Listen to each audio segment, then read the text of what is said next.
Hello Mark, I'm Lisa, and my Chinese name is Chen Yanru. My student number is S03411035, and I'm a junior.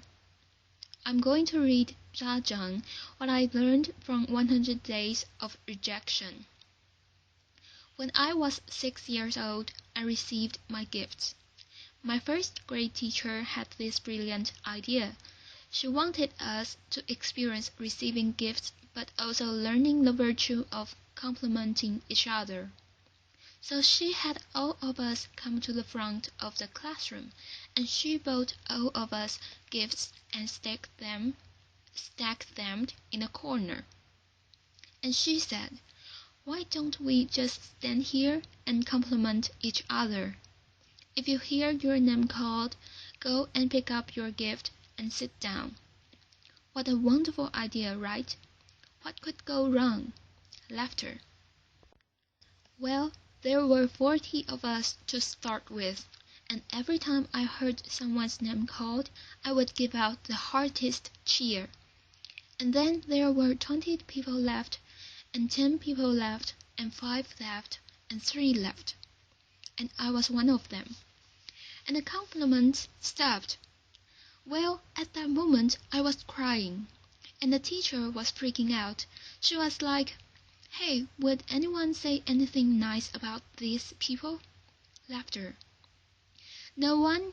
Okay, why don't you go get your gift and sit down? So behave next year. Someone might say something nice about you. Laughter.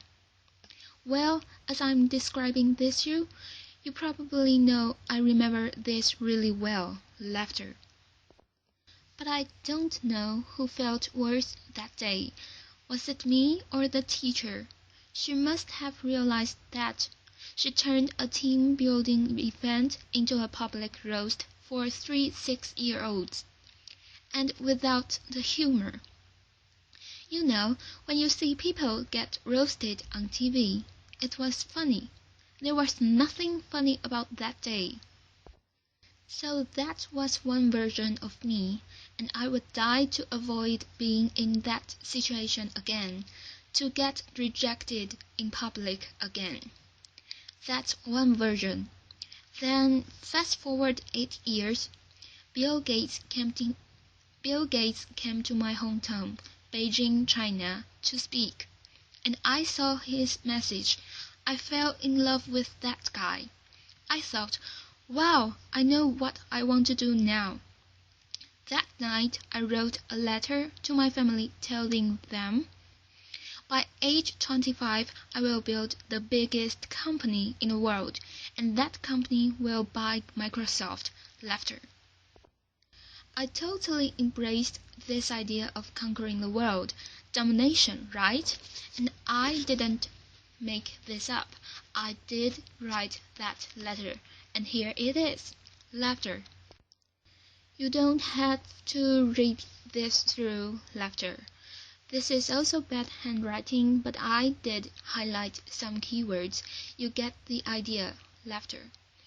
So, that was another version of me, one who will conquer the world. Well, then 2 years later, I was presented with the opportunity to come to the United States. I jumped on it because that was where Bill Gates lived, right? Laughter. I thought that was the start of my entrepreneur journey. Then fast forward another 14 years. I was 30. Nope, I didn't build that company. I didn't even start. I was actually a marketing manager for a Fortune 500 company. And I felt I was stuck. I was stagnant. Why is that? Where is that 14-year-old who wrote that letter? It's not because he didn't try. It's because every time I had a new idea, every time I wanted to try something new, even at work, I wanted to make a proposal. I wanted to speak up in front of people in a group. I felt there was this constant battle between the 14-year-old and the 6-year-old. One wanted to conquer the world, make a difference, another was afraid of rejection, and every time that 6-year-old won. And this fear even persisted after I started my own company. I started my own company when I was 30. If you want to be Bill Gates, you've got to start sooner or later, right? When I was an entrepreneur, I was presented with an investment opportunity, and then I was turned down. And that rejection hurt me. It hurt me so bad that I wanted to quit right there. But then I thought, hey, would Bill Gates quit after a simple investment rejection? Would any successful entrepreneur quit like that? No way. And this is where it clicked for me. Okay, I can build a better company. I can build a better team or a better product, but one thing for sure, I've got to be a better leader. I've got to be a better person. I cannot let that 6-year-old keep dictating my life anymore. I have to put him back in his place. So this is where I went online and looked for help. Google was my friend. Laughter. I searched, how do I overcome the fear of rejection? I came up with a bunch of psychology articles about where the fear and pain are coming from. Then I came up with a bunch of rah-rah inspirational articles about don't take it personally, just overcome it. Who doesn't know that? Laughter. But why was I still so scared? Then I found this website by luck. It's called rejectiontherapy.com. Laughter. Rejection therapy was this scam invented by this Canadian entrepreneur. His name is Jason Comley. And basically the idea is for 30 days you go out and look for rejection. And every day get rejected at something, and then by the end you desensitize yourself from the pain. And I loved that idea. Laughter. I said, you know what? I'm going to do this, and I'll feel myself getting rejected 100 days. And I came up with my own rejection ideas, and I made a video blog out of it. And so here's what I did. This is what the blog looked like. Day 1. Laughter. Borrow $100 from a stranger. So this is where I went to where I was working. I came downstairs and I saw this big guy sitting behind a desk. He looked like a security guard. So I just approached him. And I was just walking, and that was the longest walk of my life. Hair on the back of my neck standing up. I was sweating and my heart was pounding. And I got there and said, "Hey, sir, can I borrow $100 from you?" Laughter. And he looked up. He's like, "No, why?" And I just said, "No, I'm sorry." Then I turned around and I just ran. Laughter. I felt so embarrassed, but because I filmed myself, so that night I was watching myself getting rejected, I just saw how scared I was. I looked like this kid in The Sixth Sense. I saw dead people. Laughter. But then I saw this guy. You know, he wasn't that menacing. He was a chubby, lovable guy, and he even asked me why. In fact, he invited me to explain myself. And I could say many things. I could explain, I could negotiate it. I didn't do that. I didn't do any of that. All I did was run. I felt, wow, this is like a microcosm of my life. Every time I felt the slightest rejection, I would just run as fast as I could. And you know what? The next day, no matter what happens, I'm not going to run. I'll stay engaged. Day 2. Request a burger refill. Day 2. Request a burger refill. Laughter. It's when I went to a burger joint, I finished lunch, and I went to the cashier and said, "Hi, can I get a burger refill?" Laughter. He was all confused like, "What's a burger refill?" Laughter. I said, "Well, it's just like a drink refill but with a burger." And he said, "Sorry, we don't do burger refill, man." Laughter. So this is where rejection happened and I could have run. But I stayed. I said, "Well, I love your burgers, I love your joint, and if you guys do a burger refill, I will love you guys more." Laughter. And he said, "Well, okay, I'll tell my manager about it. And maybe we'll do it, but sorry, we can't do this today." Then I left. And by the way, I don't think they've ever done burger refill. Laughter. I think they're still there, but the life and death feeling I was feeling the first time was no longer there. Just because I stayed engaged. Because I didn't run. I said, "Wow, great. I'm already learning things. Great." And then day 3, getting Olympic donuts. This is where my life was turned upside down. I went to a Krispy Kreme. It's a donut shop in mainly the southeastern part of the United States. I'm sure they have some here too. And I went in. I said, "Can you make me donuts that look like Olympic symbols?" Basically, you interlink 5 donuts together. I mean, there's no way they could say yes, right? The donut maker took me so seriously. Laughter. So she put out paper, started jotting down the colors and the rings, and it's like, "How can I make this?" And then 15 minutes later, she came out with a box that looked like Olympic rings, and I was so touched. I just couldn't believe it, and that video got over 5 million views on YouTube. The world couldn't believe that either. Laughter.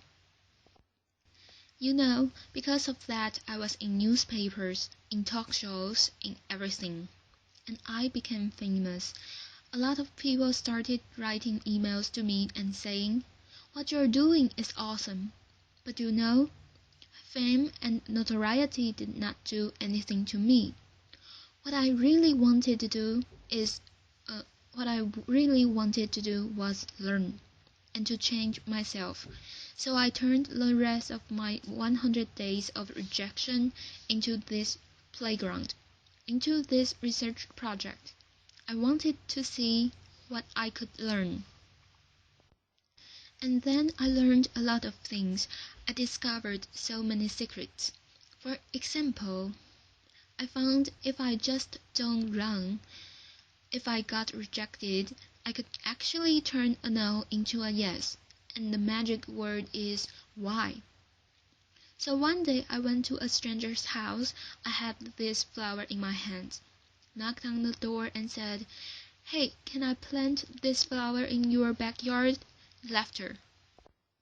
And he said, "No." But before he could leave, I said, "Hey, can I know why?"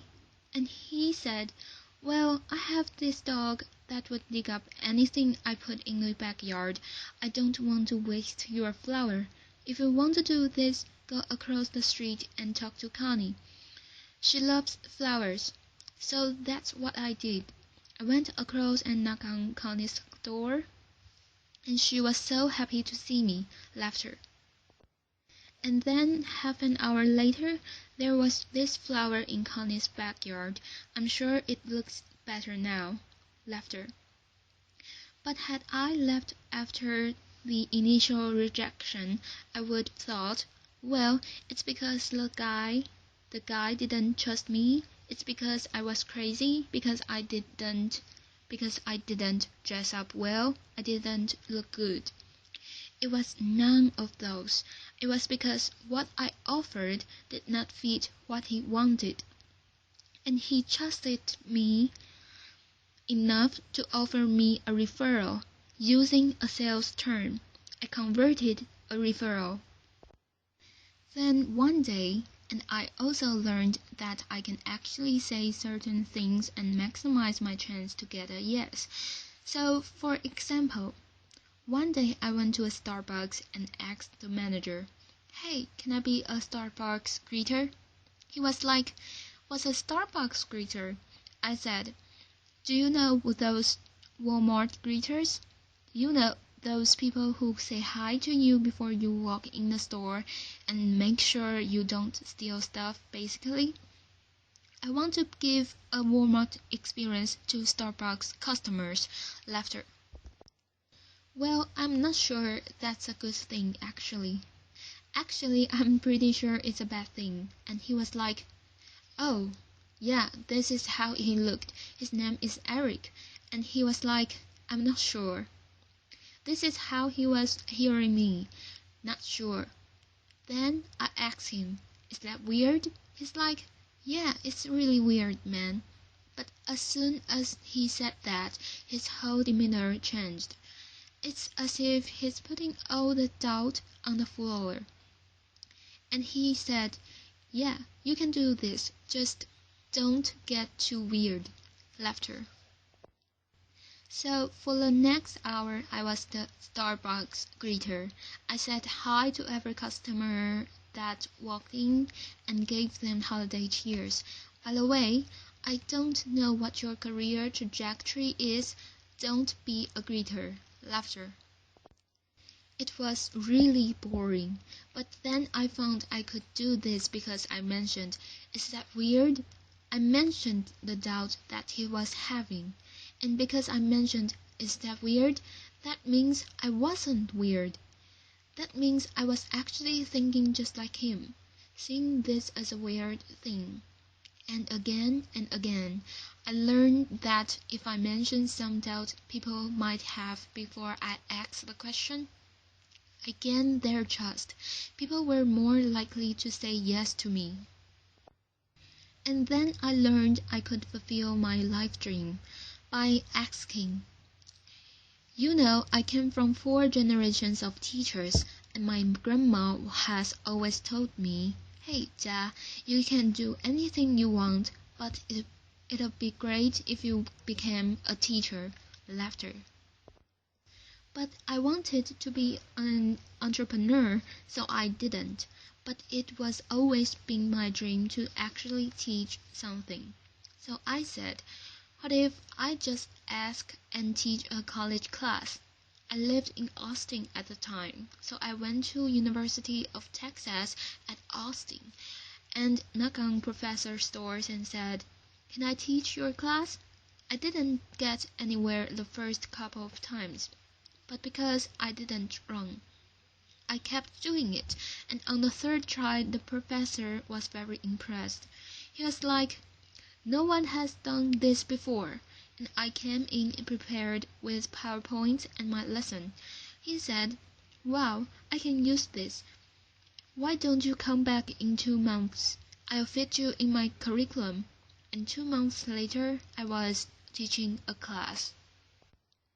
This is me, you probably can see. This is a bad picture. You know, sometimes you get rejected by lighting, you know. Laughter.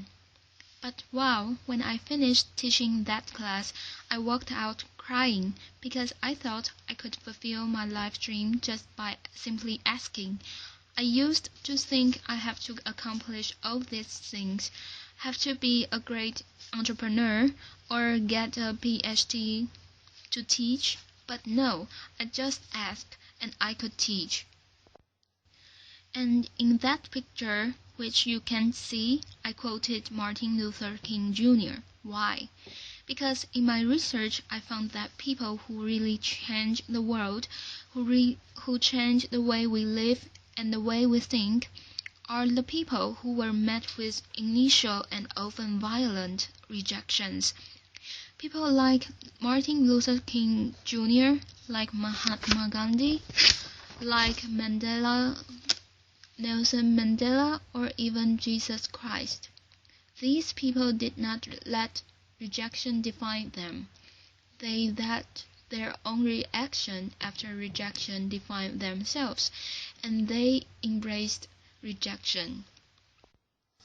And we don't have to be those people to learn about rejection.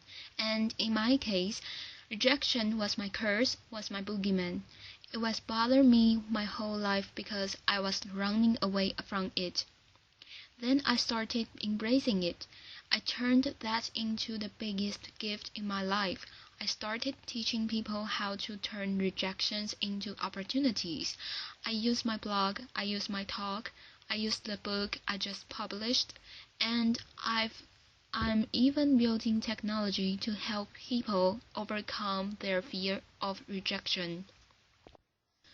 When you get rejected in life, when you are facing the next obstacle or next failure, consider the possibilities. Don't run. If you just embrace them, they might become your gifts as well.